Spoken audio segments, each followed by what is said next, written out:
Hi, I'm Dr. George Yancey. Let's share some paradigms.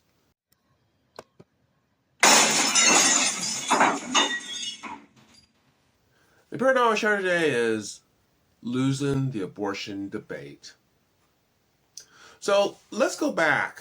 Let's go back to 2016 when abortion was still the law of the land. Roe v. Wade was held strongly. And those of us who are pro-life, including myself, were frustrated with Roe v. Wade and with what we see as the evil of abortion. And I'm not going to debate abortion in this particular video. If you are pro-choice and you're offended by that, that's fine. Perhaps another day I'll debate why I am pro-life, but I am pro-life, and many people are. So today, Roe v. Wade has been overturned. This is a good day, right? A recent poll has come out showing that among Christians, we are no more pro-life than the rest of society. For the longest time, Christians have been the most pro-life people in society. And according to this poll, this is no longer the case. Now, this is a single poll. I'm not going to put too much stock in one single poll, but except to show that I don't think a poll like that would have been possible in 2016. So while legally we can pass laws as we see fit on abortion, the popularity of a pro-life position has decreased. We have won, to a certain extent, the legal battle, but we're right now losing the public battle. Why is that?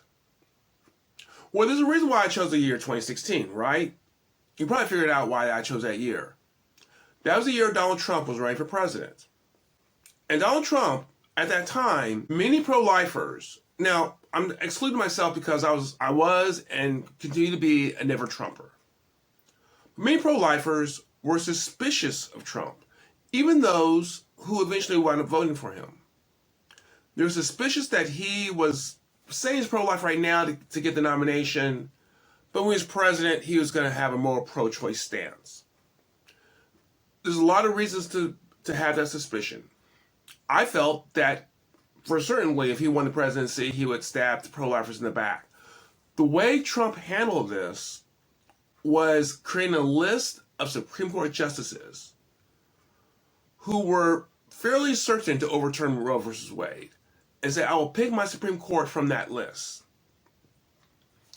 In essence, we say, regardless of what you think about how I feel as a pro-life president, what I do with the Supreme Court will help to overturn Roe versus Wade. Now, I'm highly critical of Trump. One of my critiques is he lies quite often. But in this, he told the truth. He picked from that list, and lo and behold, we've overturned Roe versus Wade. And in some ways, our pro-life movement is in the worst position there's ever been before. Let me explain why, but before I do, if this is interesting to you, please consider subscribing to this channel or at least liking this video. Leave a comment as you see fit. Perhaps you disagree, and that's fine. Let's have that sort of discussion. That helps this channel to grow.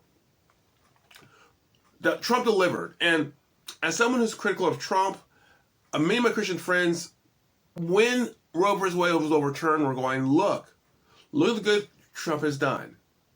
And I acknowledge that I like seeing the defeat of Roe versus Wade. I acknowledge that that was a horrendous Supreme Court decision that has led to the loss of millions of lives. So I acknowledge that. But my concern was not assuaged. First, Trump is a very poor articulator of a pro-life vision. Even when he was sort of running as a pro-life president, he could not really articulate a pro-life position in a way that's convincing. It clearly that's something he's thought about. I don't believe it's something he's convinced about. And whenever he tried to say he's pro-life, he just basically said, I'm so pro-life. But not why. Not really look at the imagery, deep ethical issues of what it means to take a human life. He was incapable of doing that. So now that we have Roe v. Wade overturned, there's a president in the office who has run on being pro-life, who cannot articulate to the American people why that's a good thing. Also, while Trump has kept his promise on Supreme Court justices, many observers have seen him now backtrack on being pro-life. Not overtly saying he's not pro-life any longer, but now showing some concerns about how the pro-life movement may be hampering his political achievements. He never was a true believer in the pro-life cause. I think that's pretty clear by now. I still don't think that he is, but he has to play the game. That's not who you want to articulate a pro-life vision for a pro-life movement. Also, and I enunciated this concern back in 2016 when he was running, he's dragging the Republican Party to more pro-choice positioning. Have you noted that a lot of the leaders in the Republican Party are either, for all practical purposes, pro-choice or out-and-out pro-choice?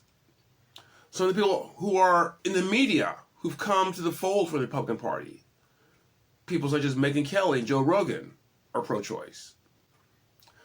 People in Trump's cabinet, someone like RFK, pro-choice. Elon Musk, I have every reason to believe, is pro-choice. A lot of the movers and shakers of the Republican Party are now pro-choice for all functional purposes they are. That means that in 2016, we had one party that was overtly pro-choice and one party that was overtly pro-life, articulating their positions. To today, we have one party that's very pro-choice and one party that's kind of pro-choice. Not a good atmosphere to promote a pro-life movement. Having won legally, we are now in a position to where we're losing the culture on abortion. There was a point in time where we were slowly growing as a movement. People were starting to think about the issues of life.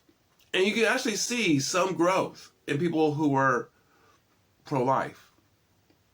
That's backtracked now. Part of it is now it's a reality and people are actually thinking about the consequences of being pro-life. And I understand that. But part of it is the pro-life movement has hitched its wagon to a very faulty leader. One who cannot articulate it, one who has his own problems of morality. If you're going to make a moral argument for abortion, it's good not to have someone who's a serial adulterer, someone who lies more than your average politician, someone who says dehumanizing things about people of color and sexist things about women. It's good to not have that person as articulating a moral position on being pro-life. We can recover from this, perhaps, in years to come. Maybe with a more articulate pro-life person running the Republican Party. For right now, the pro-life movement is in very serious problems. I will admit that I was wrong when I thought that Trump would stab the pro-life movement directly in the back as he was president. I had that feeling. That didn't turn out. I'll admit that didn't happen.